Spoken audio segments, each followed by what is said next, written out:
Okay, look, my name is Christian Ostmo, and this audit is going to walk you through some strengths as well as weaknesses of your website in terms of like design and optimization, speed, and that sort of thing. Just for a bit of background, I've been a web designer for about a decade. I currently call London home, but I'm originally from the West Coast of America. Um, sorry, the United States. I specialize in something called conversion rate optimization, which means that I build websites that sell better, get more subscribers, gather more leads, and generally convert better. That's where the word conversion rate optimization comes from. I'm not here to comment on how good or bad your design is, because those terms are subjective. They, could mean something to someone depending on who your reader is. I don't know exactly who your reader is. But I will use my data-driven knowledge to tell you what sells and what doesn't, what gets you subscribers and what doesn't, what gets you readers and what doesn't, that sort of thing. So let's go ahead and get into it. This is my website, first of all. If you feel like visiting it, feel free. Okay, so, and here's your website. The first thing that I wanted to go to is, because I want to know where I should be testing from. The first thing that I always do is I test for speed. The reason I do this is because that's the biggest factor in terms of like people who visit your website, whether or not they're going to continue reading, because they don't like waiting for things. So I see that you are, let's see,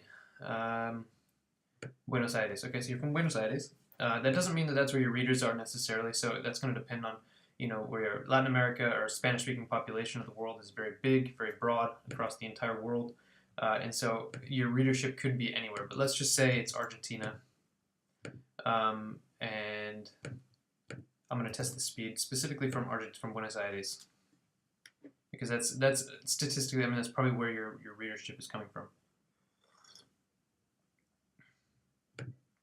I'll get into the like aesthetics and everything, but first I'm going to test a few different things. Okay.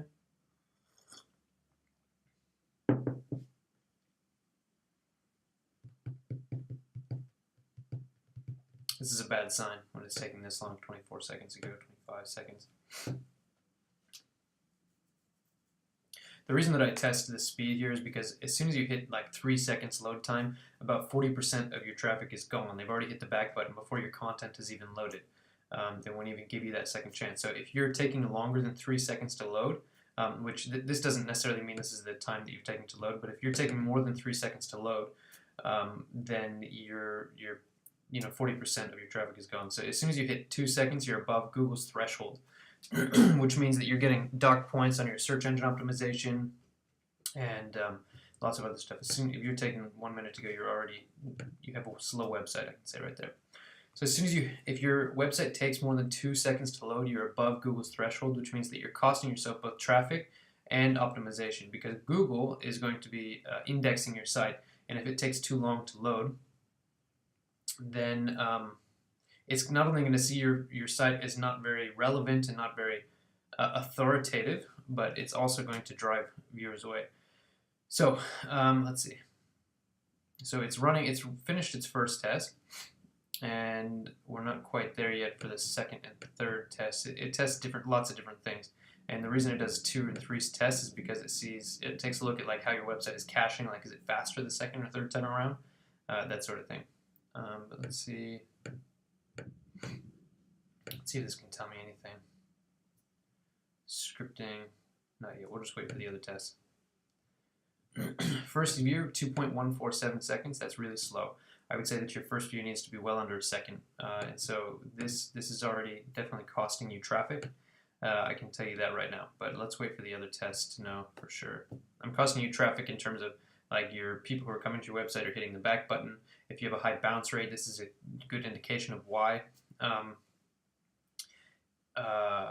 And also in terms of Google, it's probably docking you points in terms of authority and just generally everything. Okay, it sounds like the second one's done. First view, a little bit faster, should be much faster though.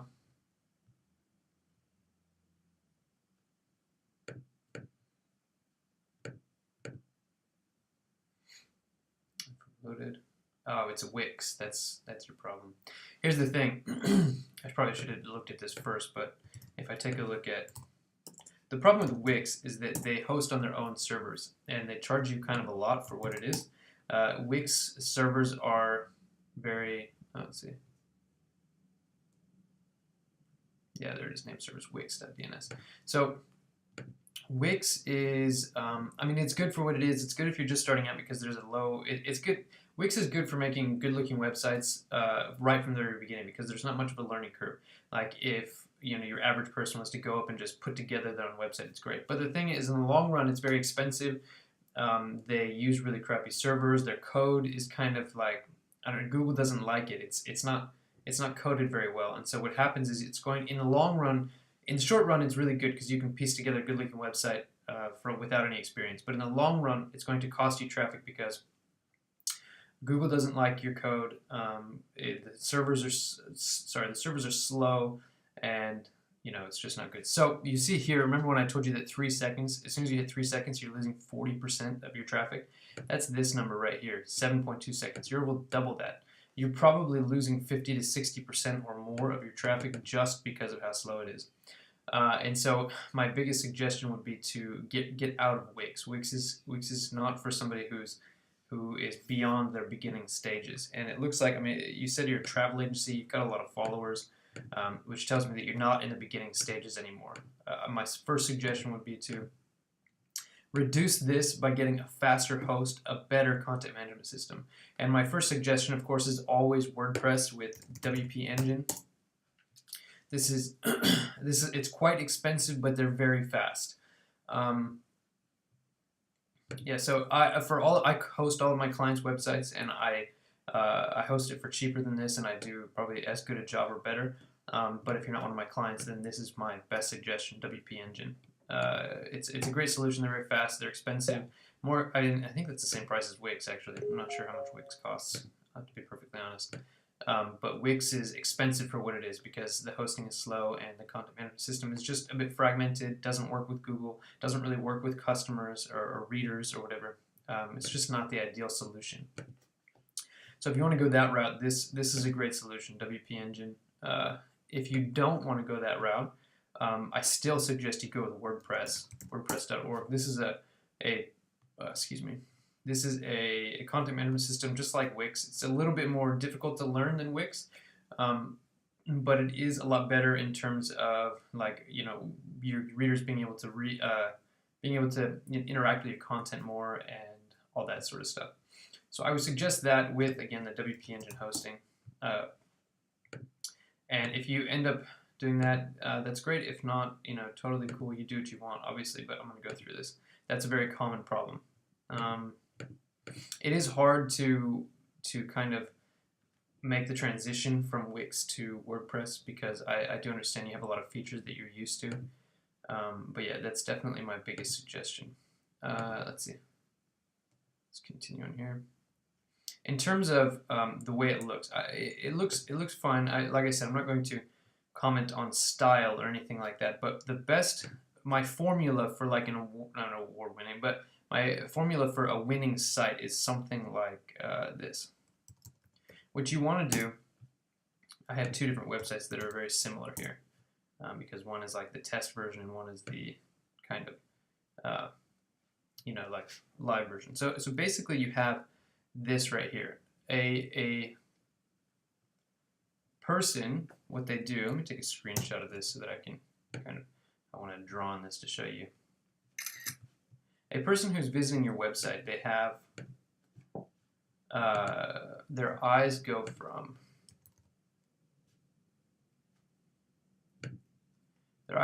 left to right. Oops. Their eyes move from left to right and from top to bottom. And so what you're going to end up with is you're always going to end up with people reading from left to right and looking for something to click on from top to bottom. And so the best thing that you can possibly do is to take advantage of our normal or our total normal tendency, human's tendency, to do this sort of thing. And then you want to put something called a call to action right here. What you want to do here is tell them why they're there, the best skill swapping tool for the lean entrepreneur, and why they should care. So this is what you are. Drop Your Swap, the best skill swapping tool for the lean entrepreneur. This is the best skill swapping tool. That's what it is. And then you have just below that, for the lean entrepreneur, why they should care. Why should your reader care? If I were to go to your website right here, what are you and why do I care? That's what I'm after when I first get here. And so you should put something here. It could be Pasion, Viajar. It could be something like lo mejor blog para viajar. I don't know, something like that. And you put that right here, and then you put a call to action. It could be an email, like collection. This is what I do here. You put, this is why I showed you the other one as well. What they are: gain from the share your best, gain from the best skill swapping tool for the lean entrepreneur. Why I should care, and then right here, what do you need done? Now this is called a call to action. It can be a button like this one, or it can be an enter, like this one. Like if you wanted to have them enter their email address or something like that, give them something for free. Be like, here's the best guide to restaurants in Argentina, for example, and say you'll get that in exchange for your email address. And as soon as you get that, you will be a lot more successful. So this button right here has around a 90% click-through rate. Now it's not getting to the person. Sorry, it's not getting the reader, to exactly where I want them to be, because I want them to be right here. I want them to click on that as well. But it is getting them to that point of making the decision. They're like, okay, now I know if I want to go back, I know that I can always click on this, right? And so you're getting them to that point.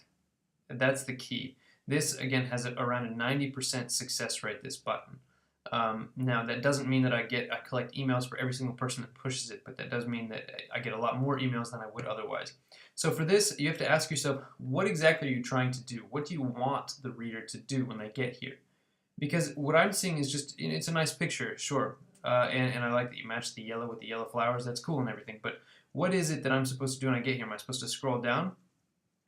If you want me to scroll down, put a button here that scrolls down. That's the key here. But as soon as I get here and I'm not really sure what I'm supposed to do, I'm gonna hit the back button. I mean, not everyone, but like 60% of people are just gonna hit the back button after they click. Let's say I click on your. Obviously, there is no back button, but I'll exit out and I'll click on the back button here. Okay, so that's the first thing. Definitely say who you are and why I should care. And then put a call to action right here. Even if it's as simple as a scroll down button, like, even if it's as simple as a scroll down button like this that only goes to right here, that would be better than nothing, because at least then they've got here. If you don't put that, definitely bring this picture up to here so that I can see that there's something down here, because that's something that people want to see. And statistically speaking, that encourages them to scroll down.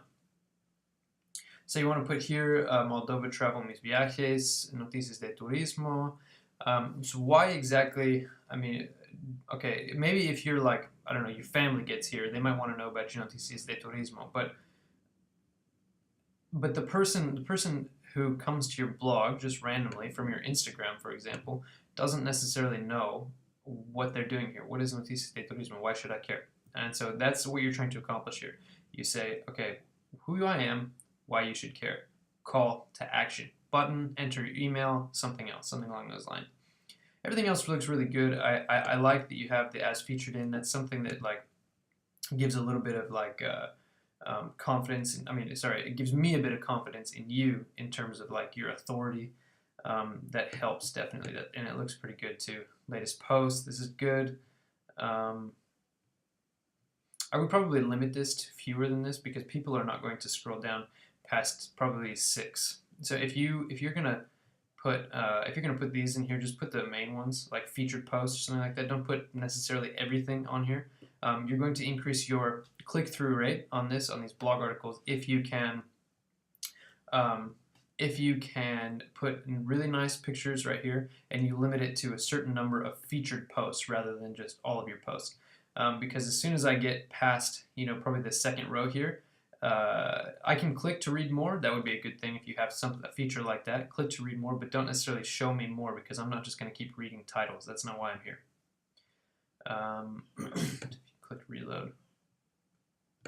I don't know what content this is supposed to be. Get rid of this. It doesn't work. I don't know whatever it is, but people are not going to click this if they don't even know what they're supposed to be clicking on. This is great. Nombre, dirección de email. Suscríbete a nuestra lista de contactos. No te pierdas ninguna actualización. Okay, so this is really good. Now I would say you should offer, ideally you're going to offer them something in exchange for the email address. I'm not just going to enter my name in here necessarily because you haven't convinced me of anything yet. Now, if I'm on an article and I think that your content is fantastic, and at the end of that you say, enter your email if you like this to get more updates, something like that, that would be great. By the time I'm here on your homepage, I don't care. I'm not here. I don't know why I'm here still.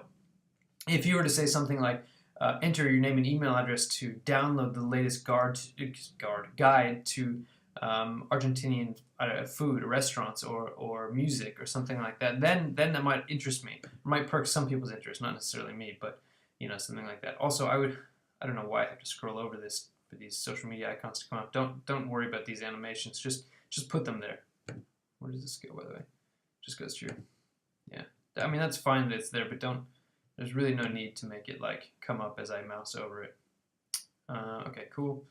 Ayuda. Yeah, this is cool. So this is basically your. Oh, this is really bad. It looks really unprofessional if something's broken. Don't worry about it. Just get rid of whatever this is. I don't care what it is. I can't see something that's broken, or I'm gonna be gone as soon as you try.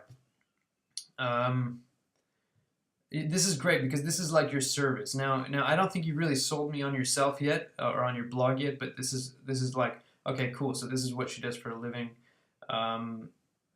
She's a professional traveler or whatever. That's cool. I like that. You can totally put that. Like I said, get rid of that completely. Soy Michaela, trabajo como agente de viajes. Cool. No, this looks good. I like this about page. This is a nice picture. Yeah, so let's continue. I'm not going to go into too much more than the home page because, but I will go into a blog article. Actually, I could have just. Why did see? This is the kind of stuff, like if it's just showing white right here, that just doesn't work for me.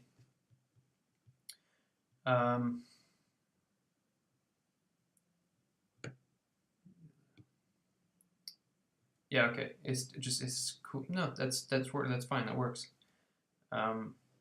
I would say something. Have something in here that's a bit more like trying to get me to take action, like a call to action. I mean,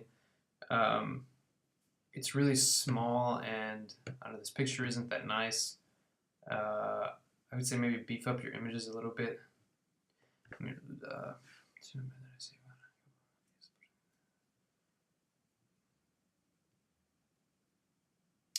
my Spanish is, I mean, I studied Spanish, but it's not native or anything, so I can't really tell you like the flow of this and everything. But I would say definitely give me something that's like a call to action. And when you have, see, this is broken on every page. That's rubbish. That's horrible. Yeah, and so what you should do here, you have another subscribe button, and again, say subscribe here to download the latest. I don't know, the latest something. Give me something for free that looks really nice. It doesn't have to be like. It doesn't have to be perfect, and it doesn't have to be like something that's really valuable, like you're sending me a book or something. But give me some sort of like guide to Argentinian dance, or how to find the best flights. Something like that. Something that has to do with your being a travel agent. I think that would be a lot better than just, I don't know, just a block of text and a kind of a rubbish image. 3 views, hearts. Log in to leave a comment. You can leave comments if you want. That's a personal preference thing, but it doesn't actually. Some people say that it helps engagement, right? But with social media, what it is now, it didn't used to be like this. But with social media as it is now, it is people leave comments and stuff on their own, like Facebook, for example, and on Instagram.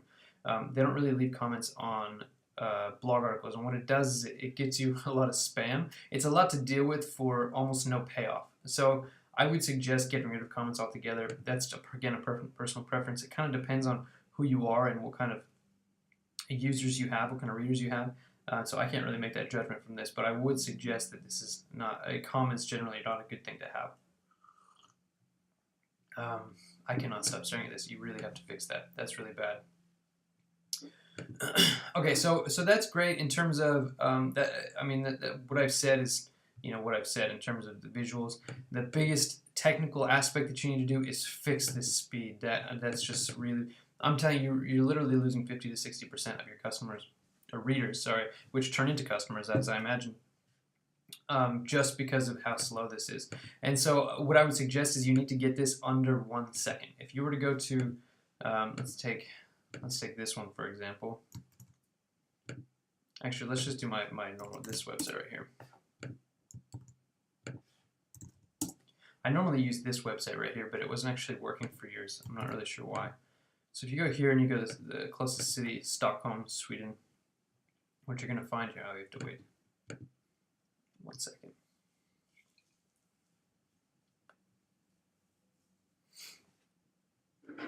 What you're going to find here is it's a lot faster. It might be slower the first time around, but it's because my website is, I use a caching, content display network, which basically puts my content around servers around the world, and so it's fast as it caches things. Oh man, this might be a little bit slow. I'm in London, so we're really worried about like the European traffic, but I'll check New York City, the server in New York City, and I'll show you. This, by the way, was in Buenos Aires, so I imagine, I don't know where the servers are for Wix. I actually think they're in New York, and so what would be better is to get something like a server in South America also, if you're looking at hosts. Hang on, running tests. And so what you'll see here is that my website loads in 1.42 seconds. That's a lot better. That's compared to your 7.2 seconds. First interactive time. I mean, it takes 31 seconds to be fully loaded. 7.2 seconds to start showing anything, and 31. Mine is fully loaded in 1.42 seconds, and it'll be faster the second time around because of the way that I cache. And this is actually even faster. It's under 1 second here in Europe, where my server is actually located. But let's go ahead and show this. This is going to be your biggest to-do list. Biggest to-do item. And the reason that it's the biggest one is because you have to switch from Wix. Wix is just going to do this to you every time, and it's costing you traffic. It's probably costing you money. That's kind of the, unabashed truth of the whole thing.